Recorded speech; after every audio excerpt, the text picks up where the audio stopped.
Hello, my lovelies. It is me again on my own personal road to WrestleMania. Today we are in the Allstate Arena in Rosemont, Illinois, a suburb in Chicago, for WrestleMania 22. WrestleMania 22 took place on April 2nd, 2006, and had an attendance of 17,155. And yes, today we are going to talk about the Vince McMahon situation because it does kind of come up in WrestleMania 22. So let's get into it. Headline of WrestleMania 22 was Big Time. And the theme song of WrestleMania 22 also was called Big Time by Peter Gabriel. And like the tagline suggests, the big time, we are starting off WrestleMania 22 with some two big men. That is the tag team champs at the time, Kane and the Big Show, and they are going up against Carlito and Chris Masters. This match lasted about 7 minutes, and I wasn't a huge fan of it. For some reason, I know Kane and the Big Show have tagged before, previously to this WrestleMania around 2001. It just feels like an odd pairing to me. I don't know. Oh, they've worked together a little bit after that. It always didn't feel right to me. Together are billed at almost 800 pounds, which makes a lot of sense. They're both like 7 feet tall. But when you see somebody like Carlito billed at 5'10" up against somebody like Kane that's 7 feet tall, I understand the David and Goliath thing, y'all. It didn't click with me. Kane and Big Show went in as tag team champions and they left as tag team champions. It was a fun big time man match to start off the big time WrestleMania. You remember from WrestleMania 21, we had the first ever Money in the Bank ladder match. WrestleMania 22, we get the second one. So going from that kind of slower paced match with the Big Show and Kane, way that they changed up the pace so quickly, I absolutely love this. It really got me back into the event. Money in the Bank ladder match. Whoever gets the briefcase has 12 months to cash in for a title at any point, anywhere. This second Money in the Bank ladder match, it was Van Dam, Bobby Lashley, Finley, Matt Hardy, Shelton Benjamin. He was in the one at WrestleMania 21. He is phenomenal. This entire match for me. There is a lot of great talent in this match that know how to work a ladder, but Shelton Benjamin deserves everything and more. Before I go more into that and into how fantastic this match is, we have one more entrant. That is Ric Flair. A little uncomfortable to watch. At this point, he's about 53 years old against people like Bobby Lashley. I do want to go back to Benjamin for a second because he did some crazy stuff. Ran up a ladder onto the ropes, jumped onto people outside of the ring. At one point, Van Dam was climbing up the ladder to get the briefcase, and Shelton Benjamin like springboards and crashes onto the ladder and starts beating the hell out of Van Dam. He put on such a fantastic performance during this match. The match only lasted about 12 minutes, and everybody was so phenomenal in it. Back to Ric Flair, he climbs up the ladder at one point, but the ladder's way too far from the briefcase. Like, there's no way he could have reached it. Matt Hardy climbs up, throws him off the ladder, and he gets hurt. He has to be carried out by security. But nay, Ric Flair does come back to return. Why, I don't know. He doesn't win this match, and there's absolutely no way. In wrestling, you have to suspend your reality a little bit, but Bobby Lashley alone, that man is made out of steel. Literally 1% body fat. You know what I mean? Just stay in the back there, Ric Flair.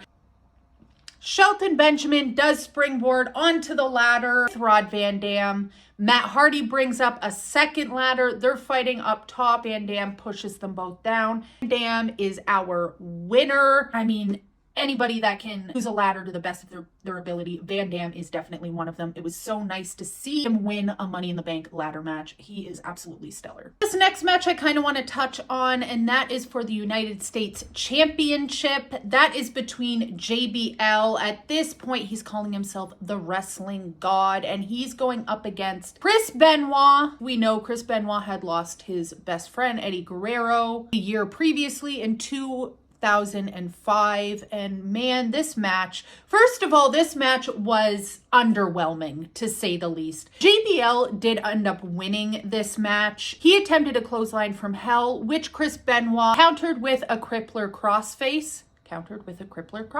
Oh my God. Then JBL countered that and used the ropes for leverage to win. So of course JBL, the wrestling god, cheated to win. One thing that I want to bring up in this match that and I am a huge Eddie Guerrero fan. As you know, he is my favorite wrestler of all time. The Eddie Guerrero mocking really didn't need to happen through this match. I understand full well that a heel is going to heel, but to do the Eddie Guerrero shake over Chris Benoit, I don't know. I think there's some things that just go too far when you cross the line of reality, kayfabe, and I just thought this was so... And we'll also touch on some more cringy Eddie Guerrero stuff that was used that I really just did not love later on in this WrestleMania. JBL, the wrestling god, he's all right in the ring. At this point, JBL's a little bit older. If you know from all my WrestleMania past reviews, he's been in at a lot of these WrestleManias. You know that older people can't wrestle, but he looks a little rusty. Not gonna lie, and I know I'm not supposed to say this, but when it comes to in-ring ability, since we're already here, Chris Benoit was great. He doesn't deserve the recognition, but I have to say the reality of the situation where we are right now, them two together just didn't really mesh well for me. I think the best part of JBL in this match was his entrance, floor opening up so his limo could go through. Aesthetically, that was pleasing. Other than that, take it as you will. And one more thing about the Eddie Guerrero thing while it's at the top of my head. It did feel as if they were using the Eddie Guerrero name and stuff for clicks and views or whatever the case may be in 2006, because the night previously he was Eddie Guerrero inducted into the Hall of Fame. So it just felt kind of dirty to me. Didn't love it. I'm not somebody to get offended very easily, but this, not even offended, just disappointed. Let's get into two of my favorite people and one of my favorite matches on the card, and that is a hardcore match, and that is between Edge and Mick Foley, the king of hardcore style, if I do say so. So at the beginning of 2006, so a few months before WrestleMania 22, Mick Foley did come back, but to act as a special referee in a match between Edge, the WWE champion at the time, up against John Cena. During this match, John Cena would come out victorious, winning the WWE Championship from Edge,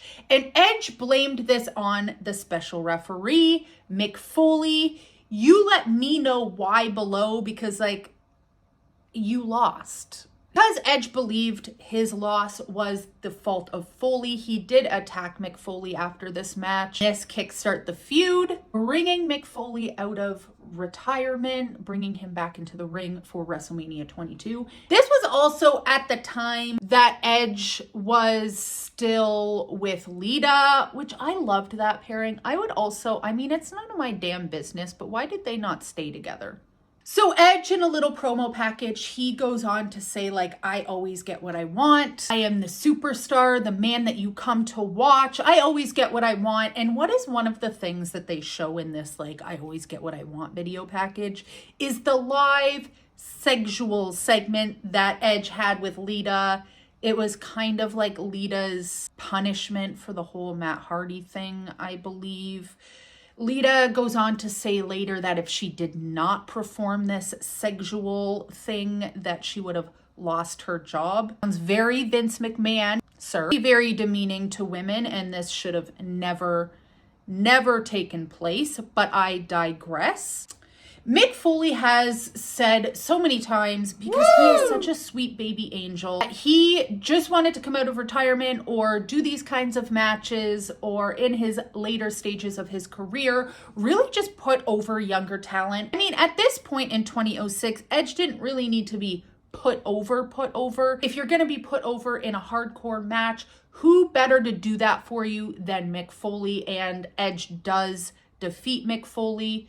and Mick Foley on the way out gets cheered. It doesn't matter if this man wins or loses. He's an icon. The match is about 14 minutes long, and it is, like I said, one of my favorite matches on the card. Mick Foley, it's a hardcore match, so you know you're going to see thumbtacks. You know you're going to see hat covered in barbed wire. The flaming table spot in this match is absolutely insane. So Mick Foley sets it up, but then Lita's the one to put the gas on the table and light it, and Edge gives Mick Foley a spear. They go through the table. It is crazy. Even Lita, like, she gets involved in this match a little bit, but even she's like bleeding from the face. It's just... if you like hardcore matches, this is a good one. If you like Edge, you like Mick Foley. So the next match we're going to talk about, kind of touch on, because it doesn't last very long. There's no reason for it really, other than I am a spooky queen. I love spooky things. I love horror movies. I love the Boogeyman. WrestleMania 22, we get the Boogeyman in a handicap intergender match with Booker T and Sharmell. Previously to WrestleMania 22, we get a backstage segment with Booker T and Sharmell. They are just having a good time. They're dancing in the back. But who rudely interrupts them?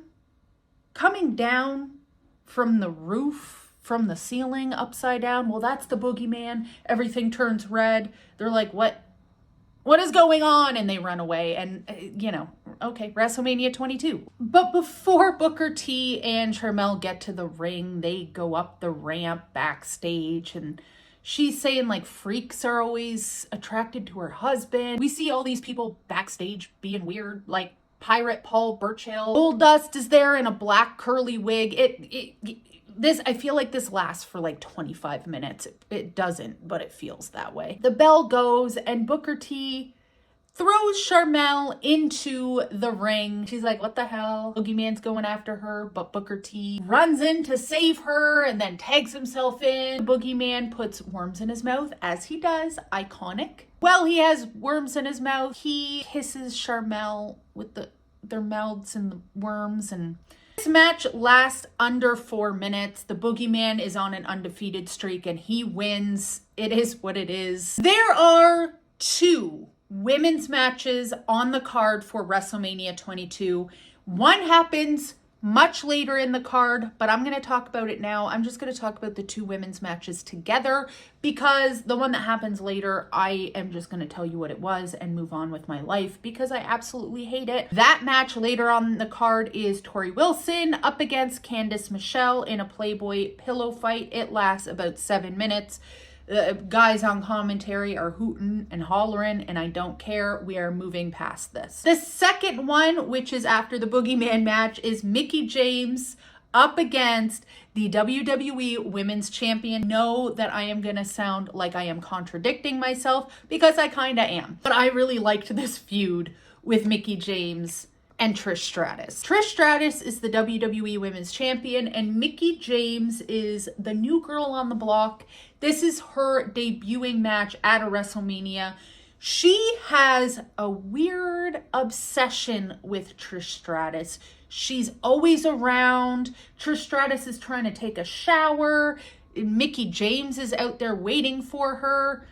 I don't know why I love this so much. Mickie James, say what you want about her character at this time and her obsession with Trish Stratus, but she's a great actress, y'all. Mickie James, for me, is top 5 women of all time. Trish Stratus was great. This whole feud was strange and kind of demeaning in some aspects. During the WrestleMania match between the 2 women, they are calling Mickie James crazy and a nut job, and I mean, we could have done without that, okay. Being said, I think this was so well executed. But anyway, like I said, Mickie James is obsessed with Trish Stratus, following her everywhere, dressing up as her, and then at one point kisses Trish Stratus on the mouth. So it's kind of insinuating, kind of more than insinuating, that she has more than just like a wanted friendship with Trish Stratus. She just has like a lady crush on her. Stratus tells Mickie James at one point, you know what, this has gone too far. You're just always around. I need space. So Mickie James takes this to heart, turns on Trish Stratus, and this leads in to the match at WrestleMania This women's match is what I want to see from the women. This was a stellar match. Mickie James does control a lot of this match, which you think, you know, everything being set up to this match, you're like, Mickie James probably isn't going to win. You know, she does. Seen this match before. I've seen this rivalry before. But just seeing Mickie James at her first ever WrestleMania win the WWE Women's title, just, it makes me so happy. There is no woman more deserving than her. Her legacy as her first WrestleMania, getting such a big win. Beautiful. Thank you, Mickie. She's done so much for women's wrestling. You already know what's going to happen. It's The Undertaker versus Mark Henry. As soon as I hear The Undertaker and Mark Henry, I'm not excited. Not saying that these aren't two powerful, talented men. Mark Henry billed as the strongest man in the world. Can you throw the casket match stipulation in there? Okay, kind of getting into it. March 3rd, 2006, on an episode of SmackDown, The Undertaker challenged Kurt Angle to a match for the heavyweight championship. During this match, The Undertaker delivered a tombstone pile driver to Kurt Angle, but who comes out of nowhere? Well, that is the strongest man alive, and that is Mark Henry. Hacks The Undertaker, meaning The Undertaker wins this match, but by disqualification, meaning he does not get the title. So this leads to WrestleMania 22. WrestleMania 22, Henry wants to be the one to defeat The Undertaker at WrestleMania, because we are now going into 14 matches at WrestleMania. Everybody wants to kill that streak. Holy shit. This match is phenomenal. Watching The Undertaker fly around the ring the way that he does in this match, you already know The Undertaker wins. He, Mark Henry at one point get into the casket together, and they're fighting in the casket. You don't know what's going to happen. But oh my God, The Undertaker does win. Seeing him get this 400-pound Mark Henry in the casket, like, you go into this match, if you're watching it for the first time, like, how the hell is he gonna do that? One of my favorites from The Undertaker's streak, this one. Shocking. But throw a casket stipulation in there and I'm most likely gonna like it. Now, we're gonna talk about Shawn Michaels versus Vince McMahon in a no-holds-bar match. There is a lot to say about this era of Vince McMahon. So first of all, this is around the time when, you know, Vince McMahon is doing his ass-kissing club, when he gets his employees to kiss his bare ass on television in the middle of the ring. This is also at a time where Stephanie McMahon is pregnant, and if you've heard the stories, not even a story, Stephanie McMahon comes out and has an interview about her dad wanting to write a storyline about the baby either being his own or being Shane McMahon's baby. Leading up to this WrestleMania match between these two men, Vince McMahon is saying he's above God. This is when Shawn Michaels comes back and he is born again Christian in real life. Shawn Michaels is reevaluating life and who he wants to be. He's married now. He really wants to get his life and his act together, because we've heard stories of Shawn Michaels back in the day, how he treated women, how he treated his co-workers. Nay. Vince McMahon doesn't give a shit. He wants to be a bad guy. One point before this WrestleMania match, gets him and his family on their knees saying, you know what, God, I don't like you. You don't like me. I'm going to hell. It's just, he's self-aware, I guess. A liar, but he's self-aware. Anyway, Shawn Michaels comes back. He's finding his faith, trying to find himself. He's telling Vince McMahon, hey, buddy, you know, getting all these people to kiss your bare bum, maybe you should grow up a little. Vince McMahon doesn't want to do that.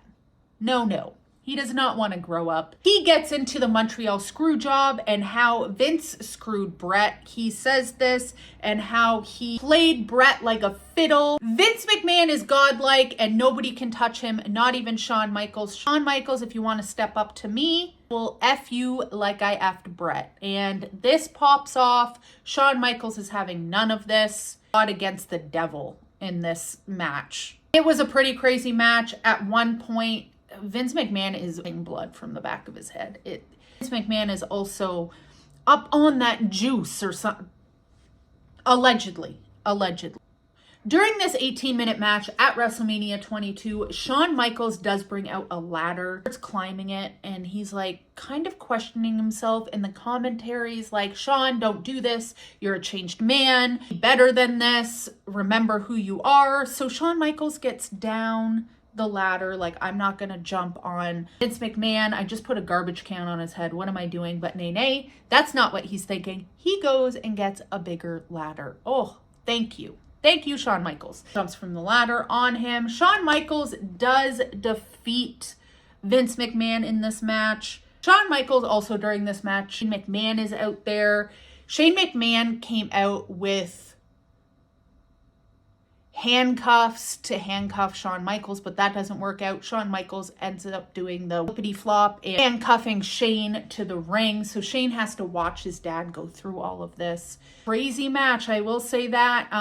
Shawn Michaels does end up defeating Vince McMahon by pinfall, so at least good does prevail. If you want to know who Vince McMahon is as a person, I mean, I don't think he's been very secretive. Sometimes your reality leaks into the art or the entertainment or into your everyday life, you know, allegedly. Next match is a triple threat match, and I kind of want to touch on one thing that I was talking about earlier, and that is the use of Eddie Guerrero. Hated this. Royal Rumble at the beginning of 2006. The winner of that Rumble was Rey Mysterio, so he is going to go on to WrestleMania 22, take on Kurt Angle for the World Heavyweight Championship.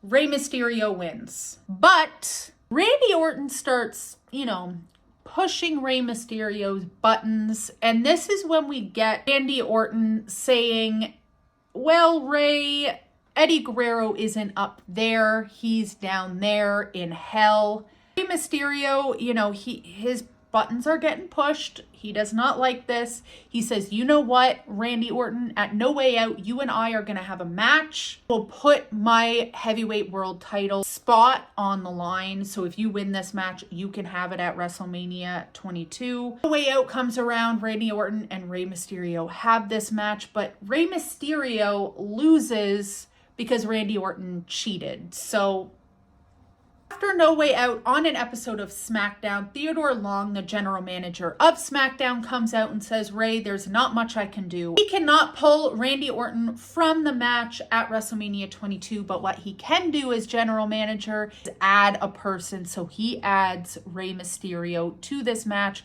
making it a triple threat. I do want to point out when Rey Mysterio came out at a performance from a band playing his entrance music, and it was a band called POD, and I don't know if you guys remember POD.